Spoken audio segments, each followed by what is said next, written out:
بسم اللہ الرحمن الرحیم۔ محترم ناظرین، السلام علیکم ورحمۃ اللہ وبرکاتہ۔ آج 9ویں روزے کے وظائف کے ساتھ میں آپ کی خدمت میں حاضر ہوں۔ دعا ہے کہ اللہ تبارک و تعالی ہم سب کی عبادات کو اور روزوں کو اپنی بارگاہ میں شرف قبولیت عطا فرمائے۔ آئیے ناظرین، آج کے وظائف کی طرف چلتے ہیں۔ صبح فجر کی نماز کے بعد آپ نے سورہ توبہ کی آخری 2 آیات طیبات لَقَدْ جَاءَكُمْ رَسُولٌ مِّنْ أَنفُسِكُمْ عَزِيزٌ عَلَيْهِ مَا عَنِتُّمْ حَرِيصٌ عَلَيْكُمْ بِالْمُؤْمِنِينَ رَءُوفٌ رَحِيمٌ فَإِن تَوَلَّوْا فَقُلْ حَسْبِيَ اللَّهُ لَا إِلَٰهَ إِلَّا هُوَ عَلَيْهِ تَوَكَّلْتُ وَهُوَ رَبُّ الْعَرْشِ الْعَظِيمِ۔ ان 2 آیات طیبات کو آپ نے 11 مرتبہ فجر کی نماز کے بعد پڑھنا ہے۔ تو جو شخص ان آیات طیبات کا ورد کرتا ہے وہ اللہ تبارک و تعالیٰ کا محبوب بن جاتا ہے، اس کو اللہ کی محبت مل جاتی ہے، اللہ کے پیارے رسول صلی اللہ تعالیٰ علیہ وسلم کی محبت مل جاتی ہے۔ اللہ رب العزت ان آیات طیبات کے عامل کو ایسا معزز کرتا ہے، وہ جہاں جاتا ہے عزتوں کے تاج اس کے سر پہ پہنائے جاتے ہیں، اس کے ہر کام میں خیر ہو جاتی ہے، جس کام میں ہاتھ ڈالتا ہے وہ کام اپنی تکمیل کو پہنچ جاتا ہے۔ اللہ تبارک و تعالیٰ ان آیات طیبات کے عامل کے لیے خیر ہی خیر فرما دیتا ہے، حتیٰ کہ ان آیات طیبات کے عامل کو حضور نبی کریم صلی اللہ تعالیٰ علیہ وسلم کی زیارت بھی حاصل ہو جاتی ہے کہ جو بندہ کثرت سے سورہ توبہ کی آخری 2 آیات طیبات کو پڑھتا ہے۔ تو اب آئیے، نماز ظہر کے بعد آپ نے یا حی یا قیوم برحمتک استغیث، یہ 111 مرتبہ آپ نے اس کا ورد کرنا ہے۔ اس کا ورد کرنے کا فائدہ یہ ہے کہ آپ کی زندگی کی بہاریں لوٹ آتی ہیں، اللہ رب العزت کا فضل آپ کی زندگی میں شامل ہو جاتا ہے، اللہ کی عطا، اللہ کی عنایات، اللہ کا کرم آپ پہ چھما چھم برسنا شروع کر دیتا ہے۔ یا حی یا قیوم برحمتک استغیث، آپ کو اپنی زندگی جینے کا مزہ آ جاتا ہے، آپ کی زندگی میں خوشیاں بڑھ جاتی ہیں، آپ کی زندگی اللہ کی رضا کے لیے ہو جاتی ہے، آپ انسانوں کے لیے منبع خیر بن جاتے ہیں، آپ کی ذات لوگوں کے لیے بھلائی اور خیر کا سرچشمہ بن جاتا ہے۔ تو آپ نے ظہر کی نماز کے بعد یا حی یا قیوم برحمتک استغیث ان آیات طیبات کا ورد کرنا ہے۔ اس کے بعد عصر کی نماز کے بعد آپ نے بڑا آسان وظیفہ ہے، اعوذ باللہ من الشیطان الرجیم۔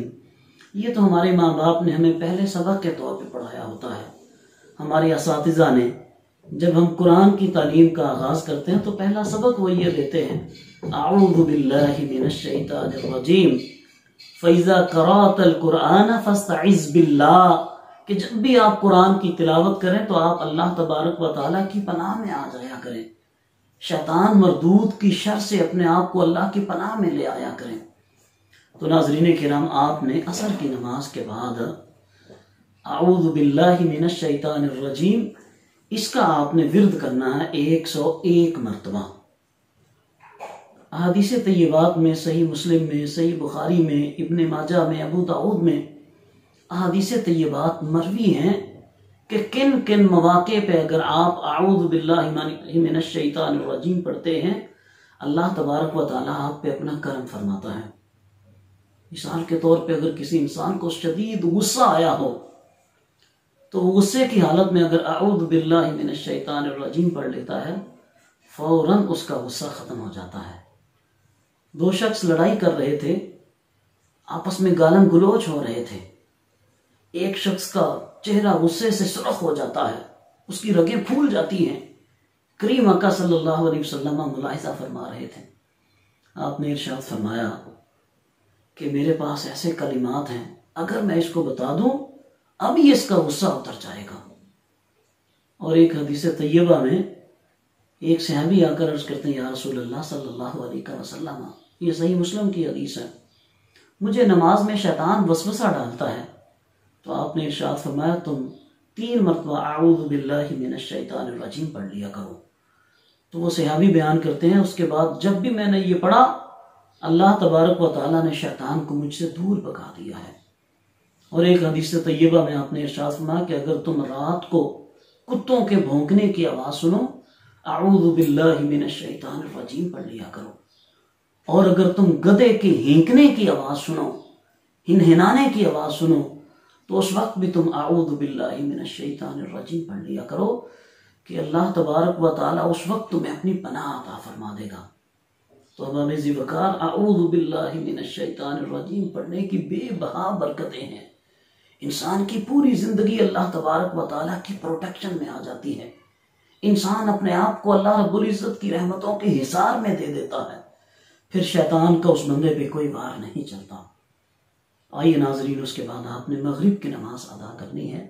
مغرب کی نماز کے بعد اللہ تبارک و تعالیٰ کے دو اسماء کریمہ، اسماء الحسنہ میں سے یا اللہ یا معز، آپ نے نماز مغرب کے بعد ان اسماء کریمہ کو 500 مرتبہ آپ نے ان کا ورد کرنا ہے۔ یا اللہ یا معز، تو جب آپ اس کا ورد کریں گے اللہ تبارک و تعالیٰ عزت و کرامت کا تاج آپ کے سر پہ عطا فرمائے گا۔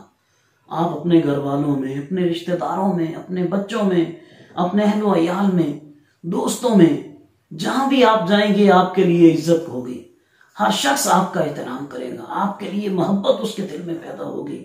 اللہ تبارک و تعالیٰ ہر ایک کی نظر میں آپ کو معزز بنا دے گا۔ آپ ہر ایک کے نزدیک آپ قابل تکریم اور قابل تعظیم بن جائیں گے۔ یا اللہ یا معز۔ اور اس کے بعد عشاء کی نماز کے بعد آپ نے حضور نبی کریم صلی اللہ تعالیٰ علیہ وسلم کی ذات کریمہ پر کثرت سے درود پیش کرنا ہے۔ کوئی پابندی نہیں ہے آپ نے کون سا درود پڑھنا ہے، جو درود پاک آپ کو آتا ہے، جو درود شریف آپ آسانی سے پڑھ سکتے ہیں، کثرت سے کریم آقا صلی اللہ علیہ وسلم کی بارگاہ میں آپ نے درود و سلام کا نذرانہ پیش کرنا ہے۔ حضرت ابی ابن کعب رضی اللہ تعالیٰ عنہ حضور کی خدمت میں آتے ہیں، یا رسول اللہ، جب میں اپنے وظائف پڑھتا ہوں تو میں اپنے وقت کو 4 حصوں میں ڈیوائیڈ کرتا ہوں، جس میں سے 3 حصے میں اپنے وظائف پڑھتا ہوں اور 1 حصہ میں آپ پر درود پڑھتا ہوں، کیا یہ میرے لیے کافی ہے؟ کریم آقا ارشاد فرماتے ہیں ما شئت، جیسے تم چاہو، وَإِن زِدْتَ فَهُوَ خَيْرٌ لَكَ، اگر یہ اپنا وقت بڑھا دو یہ تمہارے لیے بہتر ہے۔ تو عرض کرتے ہیں یا رسول اللہ، اگر میں اپنے وقت کو 2 حصوں میں ڈیوائیڈ کروں، 1 حصہ آپ کی بارگاہ میں درود پڑھوں اور 1 حصہ میں اپنے اوراد پڑھوں، یہ میرے لیے بہتر ہے؟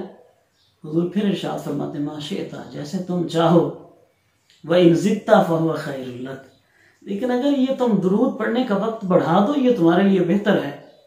تو عرض کرتے ہیں یا رسول اللہ، اگر میں اپنے وقت کے 3 حصے آپ پر درود پڑھوں اور 1 حصہ اپنے وظائف پڑھوں تو کیا یہ میرے لیے بہتر ہے؟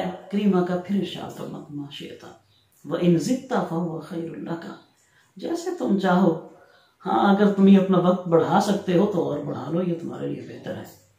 عرض کرتے ہیں یا رسول اللہ، میں اپنا سارا وقت اگر آپ پر درود پڑھوں تو کیا یہ میرے لیے کافی ہوگا؟ کریم آقا ارشاد فرماتے ہیں اِذًا تُكْفَ هَمَّكَ وَيُغْفَرُ لَكَ ذَنبُكَ، اے وہی اب اس کے بعد کیا ہوگا؟ اگر تم ایسا کر لو گے تیری زندگی کے سارے غم ختم ہو جائیں گے، تیری زندگی کے سارے غم ختم ہو جائیں گے، اس کی برکت سے اللہ تیرے سارے گناہ بھی معاف فرما دے گا۔ آئیے ناظرین، ان وظائف کو کرنے کی اپنے اندر ترغیب پیدا کریں۔ اللہ کریم ہم سب کو عمل کی توفیق عطا فرمائے۔ کل آپ کے ساتھ اگلے وظائف کے ساتھ دوبارہ ملاقات ہوگی، تب تک کے لیے اجازت دیجیے، اللہ حافظ۔